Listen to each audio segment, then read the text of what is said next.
اعوذ باللہ من الشیطان الرجیم بسم اللہ الرحمن الرحیم السلام علیکم ورحمۃ اللہ وبرکاتہ۔ ہمارے بچے آئے ہوئے ہیں قرآن پڑھنے کے لیے۔ السلام علیکم۔ ٹوپی کہاں ہے؟ السلام علیکم۔ اور اعوذ باللہ من الشیطان الرجیم بسم اللہ الرحمن الرحیم۔ اپنی کلاس کا آغاز کرتے ہیں سورہ فاتحہ سے۔ الحمد للہ رب العالمین الرحمن الرحیم مالک یوم الدین ایاک نعبد و ایاک نستعین اہدنا الصراط المستقیم صراط الذین انعمت علیہم غیر المغضوب علیہم ولا الضالین آمین۔ عبداللہ اللہ کے نام سنائیے۔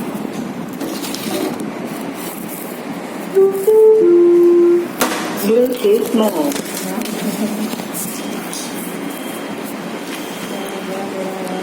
أعوذ بالله من الشيطان الرجيم بسم الله الرحمن الرحيم يسألونك أيان هو الله الذي لا إله إلا هو الرحمن الرحيم الملك القدوس السلام المؤمن المهيمن العزيز الجبار المتكبر الخالق البارئ المصور الغفار القهار الوهاب السخاء العليم القاضي الباسط الخافض الرافع المعز الكبير السميع والحكم اللطيف الخبير العليم الطيل الجلال والإكرام الرفيع اللهم صل الله الصالح فلا يمسكني رافق صدق الله العظيم۔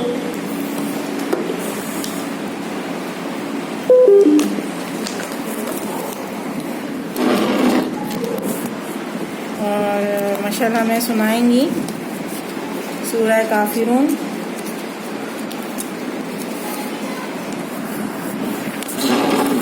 أعوذ بالله من الشيطان الرجيم بسم الله الرحمن الرحيم قل يا أيها الكافرون لا أعبد ما تعبدون ولا أنتم عابدون ما أعبد ولا أنا عابد ما عبدتم ولا أنتم عابدون لکم دینکم ولا انتم عابدون ما أعبد لكم دينكم ولي دين۔ صحیح۔ سورة المعون۔ أعوذ بالله من الشيطان الرجيم بسم الله الرحمن الرحيم سورة المعون۔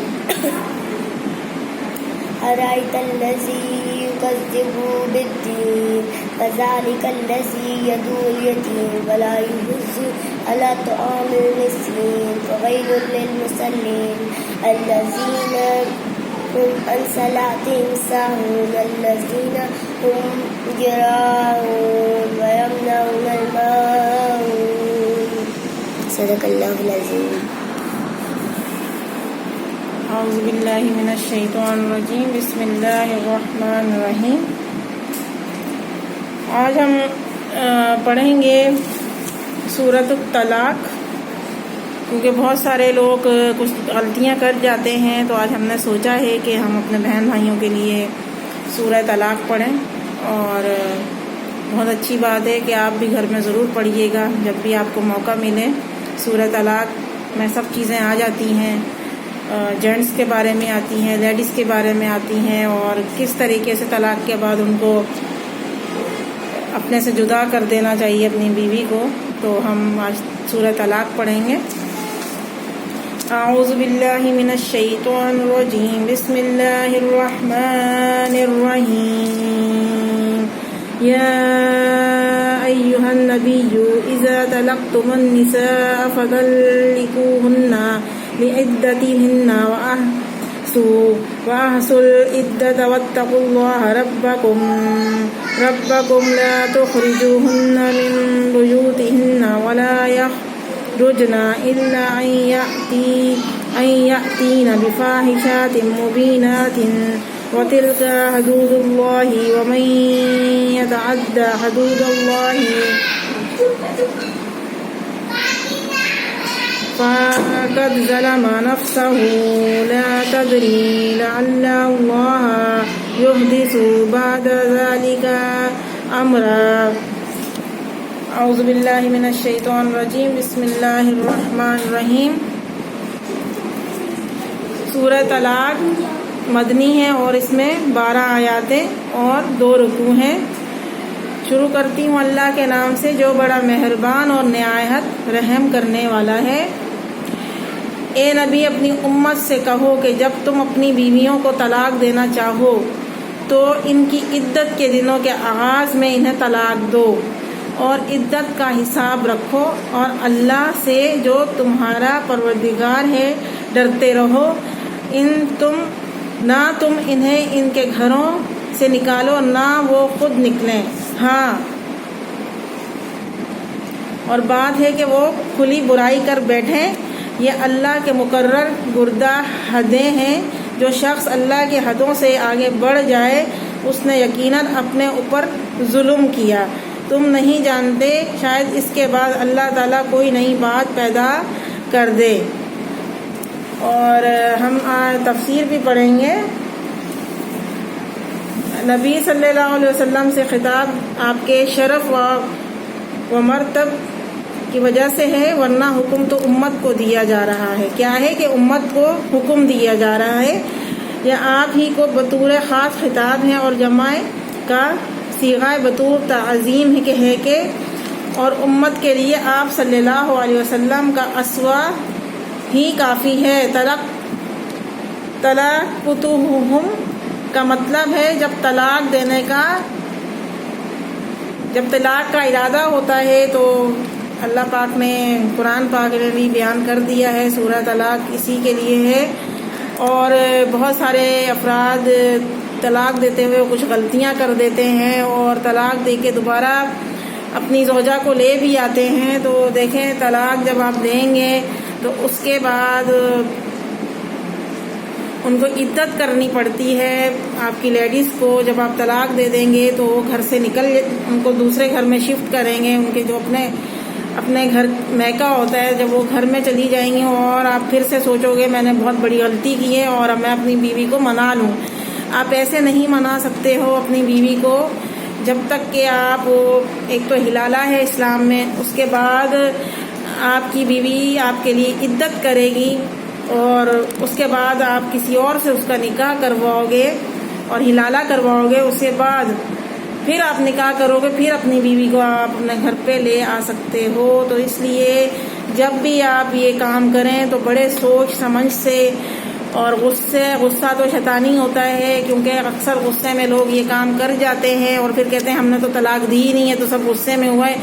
چاہے آپ غصہ کریں، آپ نے 3 طلاقیں دے دی ہیں، وہ طلاق ہو جاتی ہے۔ ہاں اگر آپ ہوش و حواس میں کسی کو طلاق دے رہے ہیں اور آپ کسی کو گواہ بنا لیتے ہیں اور وہ گواہ اور آپ پھر سے اپنے دماغ سے وہ کر دیتے ہیں کہ میں نے غلطی پھر سے کر دی ہے، مگر وہ گواہ شامل ہے، وہ کسی کے سامنے آپ کی گواہی بھی دے گا کہ آپ نے ان کے سامنے 3 طلاقیں دے دی ہیں۔ اچھا، اور اس میں طلاق دینے کا طریقہ وقت بتلایا ہے۔ لعدتہن میں لام توکید کے لیے یعنی اولی یا استقبالی، عدتہن عدت کے آغاز میں طلاق دو، یعنی جب عورت حیض سے پاک ہو جائے تو اس سے ہم بستری کے بغیر طلاق دو، حالت کے طہرہ سگی عدت کا آغاز ہے۔ اس کا مطلب یہ ہے کہ حیض کی حالت میں یہ طہر میں ہم بستری کرنے کے بعد طلاق دینا غلط طریقہ ہے۔ اس کو فقہ طلاق بدعی سے اور پہلے صحیح طریقے کے طلاق سنت سے تعبیر کرتے ہیں۔ اس کی تائید اس حدیث سے ہوئی ہے جس میں آتا ہے کہ حضرت ابن عمر رضی اللہ عنہ نے حیض کے حالت میں اپنی بیوی کو طلاق دے دی تو رسول صلی اللہ علیہ وسلم نے غضبناک ہوئے اور انہیں اس سے رجوع کرنے کے ساتھ حکم دیا کہ حالت طہر میں طلاق دینا، اور اس کے لیے آپ صلی اللہ علیہ وسلم نے اسی آیات سے استدلال فرمایا۔ صحیح بخاری کتاب الطلاق تاہم حیض میں دی گئی طلاق بھی باوجود بدعی ہونے کے واقع ہو جائے گی۔ طلاق بدعی کے موقع کے قائل نہیں ہے۔ تفصیل یعنی اس کی ابتدا اور انتہا کا خیال رکھو تاکہ عورت اس کے بعد نکاح ثانی کر سکے، یا اگر تم ہی رجوع کرنا چاہو پہلی اور دوسری طلاق کی صورت میں تو عدت کے اندر رجوع کر سکو۔ یعنی طلاق دیتے ہی عورت کو اپنے گھر سے مت نکالو، بلکہ عدت تک اسے گھر میں ہی رہنے دو، اور اس وقت تک رہائش اور نانے نقطہ تمہاری ذمہ داری۔ دیکھیں، جب تک آپ عدت پوری نہیں ہو جاتی ہے آپ کی بیوی وہاں بھی رہ سکتی ہے، آپ کے گھر میں بھی۔ کیا لکھا ہوا ہے؟ یعنی طلاق دیتے ہوئے کو اپنے گھر سے مت نکالو، بلکہ عدت تک اسے گھر میں ہی رہنے دو، اور اس وقت تک رہائش بھی آپ کی ذمہ داری ہے۔ جو اس کے ساتھ مسئلے مسائل بھی ہوں گے آپ کے گھر میں طلاق کے بعد، وہ بھی آپ کی ذمہ داری ہے جب تک کہ وہ عدت کر کے اپنے گھر میں نہ چلی جائے۔ عدت کا مطلب کیا ہوتا ہے؟ کوئی دوسرا بندہ آپ کو نہ دیکھ سکے، آپ ایک ہی جگہ رہیں گے اور کوئی کسی غیر محرم جو آ جاتے ہیں ہمارے گھر میں ان کے سامنے نہیں جاؤ گے، تو یہ عدت کہلاتا ہے۔ یعنی عدت کے دوران خود عورت بھی گھر سے باہر نہ نکلے۔ دیکھیں، میں نے ابھی کیا بولا ہے، تو باہر نہ نکلنے سے احتراز کرے، اعلیٰ یہ کوئی بہت ہی ضروری معاملہ ہو، یعنی بدکاری کار ارتکاب کر بیٹھے یا بد زبانی و بد اخلاقی مظاہرہ کرے جس سے گھر والوں کو تکلیف ہو۔ دونوں صورتوں میں اس کا اخراجات جائز ہوگا۔ یعنی احکام مذکورہ اللہ کی حدیں ہیں جن سے تجاوز خود اپنے آپ پر ہی ظلم کرنا ہے، کیونکہ اس کی دینی اور دنیوی نقصانات خود تجاوز کرنے والے ہی بھگتنے پڑیں گے۔ ظاہری بات ہے، ایک عورت ہے اور وہ کچھ غلط چلتی ہے، اور اگر اس کے ہسبینڈ اس کو سمجھاتے بھی ہیں کہ تم نے کچھ غلط کیا ہے، تم اس طریقے سے نہ چلو، تم کسی غیر محرم کے سامنے نہ جاؤ اور تم پردہ کرو، وہ عورت اگر ان چیزوں کو نہیں مانتی ہے جس سے اس کے گھر والوں کو بھی تکلیف ہوتی ہے، اس کے خاوند کے گھر والوں کو، تو دونوں طریقوں سے جائز ہے کہ آپ کا گھر اگر نہیں صحیح سے چل رہا ہے اور صلح صفائی کے بعد بھی آپ صحیح نہیں دونوں چل رہے ہیں، تو بہتر ہے کہ آپ علیحدگی اختیار کر سکتے ہو۔ اس میں کوئی برائی نہیں ہے۔ اگر آپ کا گھر نہیں چل رہا ہے، بد زبانی بھی ہو رہی ہے، بد اخلاقی بھی ہو رہی ہے، اور آپ کے گھر والوں سے بھی وہ آپ کی بیوی لڑ رہی ہے، جھگڑ رہی ہے، اور اپنی غلطی بھی نہیں مان رہی ہے، جس پہ اللہ نے بھی منع کیا ہے، نبی نے بھی منع کیا ہے کہ اگر سجو سنورو تو اپنے میاں کے لیے سنورو، اگر مسکراؤ بھی تو اپنے میاں کے لیے مسکراؤ، اگر کچھ اچھا پہنا ہو تو اپنے خاوند کے لیے پہنو۔ اور اکثر ہماری لیڈیز جو ہوتی ہیں گھر میں اپنے میاں کے ساتھ خوش نہیں ہوتی ہیں، تو وہ کہیں اور بھی کچھ نظریں ان کی چل جاتی ہیں، اور اس کے بعد پھر وہ بعد میں پچھتاتی ہیں کہ میں نے کچھ غلط کیا ہے۔ دیکھیں، اگر آپ غلط کرو یا اچھا کرو اور آپ کے خاوند کو یہ سب چیزیں پتہ ہیں، اور پھر یہ طلاق کی صورت میں بات آ جاتی ہے، تو آپ کے میاں مان بھی نہیں رہیں گے صلح صفائی کے بارے میں، تو اس میں کوئی وہ نہیں ہے، کیوں کہ بھگتیں گی تو آپ ہی، اگر آپ غلط کریں گی تو آپ ہی بھگتیں گی اور آپ کو طلاق ہو جائے گا۔ جیسا کہ پہلی اور دوسری طلاق کے بعد خاوند کو عدت کے اندر رجوع کرنے کا حق حاصل ہے۔ دیکھیں، اگر آپ نے دوسری طلاق دی اور پہلی اور دوسری طلاق دے دی، اور وہ آپ کی بیوی آپ کے گھر میں ہے اور عدت میں ہے، اور تیسری طلاق نہیں دی، تو پھر آپ اس سے رجوع کر سکتے ہیں، منا سکتے ہیں۔ اگر وہ آپ کا آپس میں گھر چل سکتا ہے تو آپ چلا سکتے ہیں۔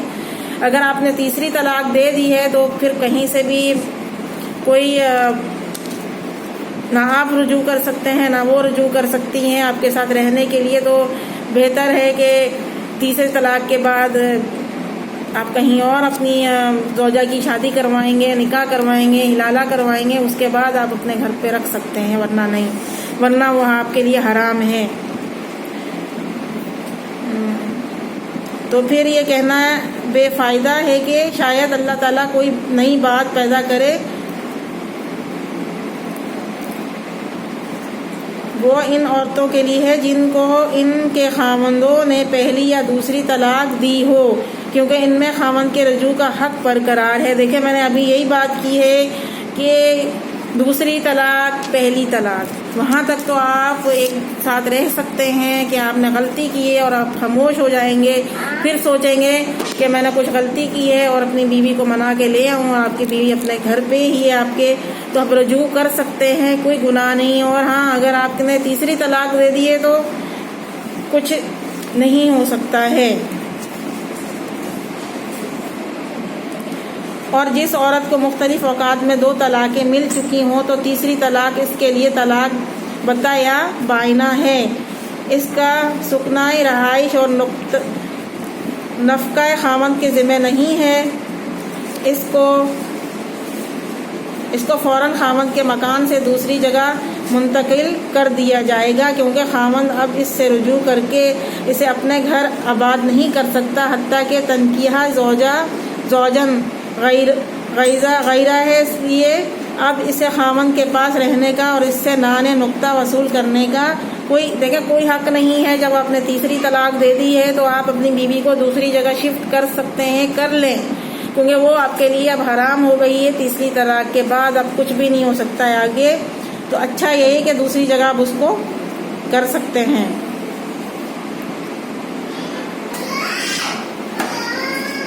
تیسری طلاق بھی دے دی اور اس کے بعد انہیں خاوند کے مکان سے نکلنے کے لیے کہا گیا تو وہ آمادہ نہیں ہوئی۔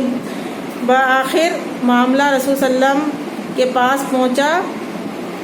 آپ صلی اللہ علیہ وسلم نے یہی فیصلہ فرمایا کہ ان کے لیے رہائش اور نفقہ نہیں ہے، انہیں فوراً کسی دوسری جگہ منتقل ہونا چاہیے۔ بلکہ بعض روایت میں صراحت بھی ہے، انما النفقات والسکنا للمرأة اذا كان لزوجها علیہا الرجعۃ۔ بعض روایت میں حاملہ عورت کے لیے بھی نفقہ اور رہائش کی صراحت ہے۔ تفصیل اور حوالوں کے لیے دیکھیں۔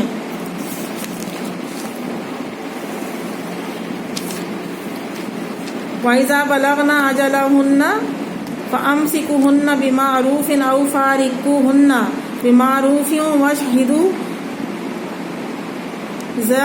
ذَوَيْ عَدْلٍ مِّنكُمْ وَأَقِيمُوا الشَّهَادَةَ لِلَّهِ ذَلِكُمْ يُوعَظُ بِهِ مَنْ كَانَ يُؤْمِنُ بِاللَّهِ وَالْيَوْمِ الْآخِرِ وَمَن يَتَّقِ اللَّهَ يَجْعَل لَّهُ مَخْرَجًا۔ بس جب یہ عورتیں اپنی عدت پوری کرنے کے قریب پہنچ جائیں تو انہیں یا تو قاعدہ کے مطابق اپنے نکاح میں رہنے دو یا ستور کے مطابق انہیں الگ کر دو، اور آپس میں سے 2 عادل شخصوں کو گواہ کر لو اور اللہ کی رضامندی کے لیے ٹھیک گواہی دو۔ یہی ہے وہ جس کی نصیحت اسے کی جاتی ہے جو اللہ پر اور قیامت کے دن پر ایمان رکھتا ہے، اور جو شخص اللہ سے ڈرتا ہے اور اللہ کے لیے چھٹکارے کی شکل نکال دیتا ہے۔ دیکھیں اگر آپ گواہ بھی بنائیں تو ایسے بندے کو بنائیں جو گواہی صحیح طریقے سے دے، یہ نہ ہو کہ وہ کچھ غلط بول دے اور معاملہ خراب ہو جائے، کیونکہ قرآن کا حکم ہے اپنے گرد پیش کے قرائن کے پیش نظر مطلقہ رجیع سے متعلق ہے، اور اگر اسے عام مان بھی لیا جائے تو یہ روایات اس کی محض ہیں، یعنی قرآن کے عموماً اور روایت، کیونکہ جو قرآن نے بتا دیا ہے، اللہ پاک نے سورہ طلاق ہے یہ، اس میں سب چیزیں بیان کر دی ہیں کہ طلاق کس طریقے سے دیا جاتا ہے اور کس طریقے سے آپ اپنی بیوی کو اپنے دوسری جگہ شفٹ کر دو گے، اس کے بعد آپ کا کوئی تعلق نہیں رہے گا تیسری طلاق کے بعد، اور اگر آپ پھر سے بھی تعلق جوڑیں گے تو اس کے بعد آپ کو حلالہ کرنا پڑے گا، اس کے نکاح کے بعد پھر آپ کو نکاح کرنا پڑے گا، پھر آپ اس کو رکھ سکتے ہیں اپنے پاس۔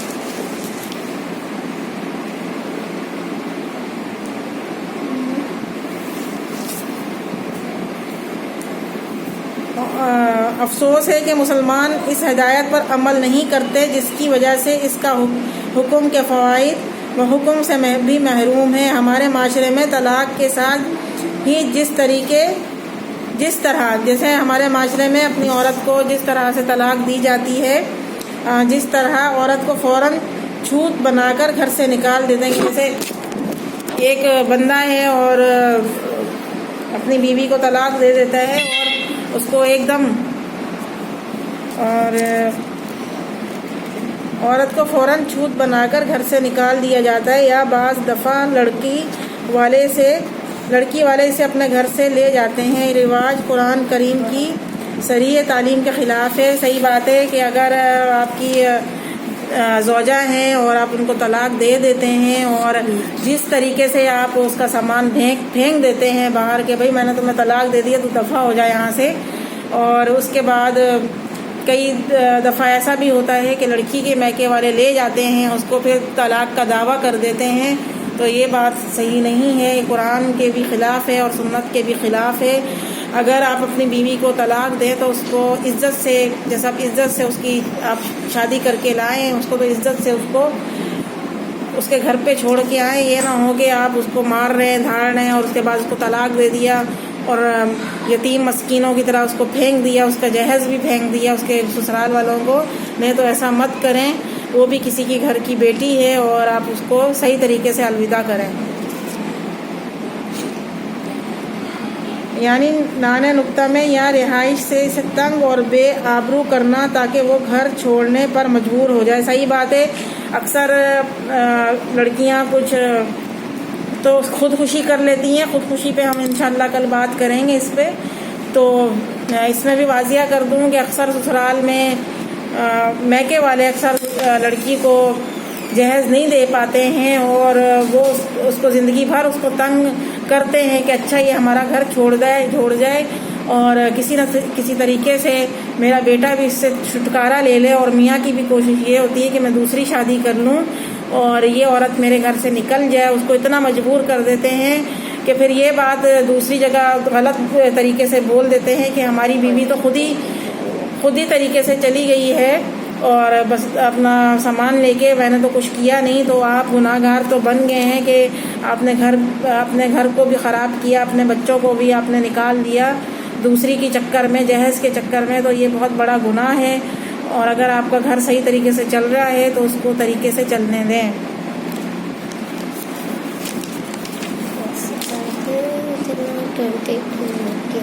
ایسی جنتوں میں داخل کرے گا جس کے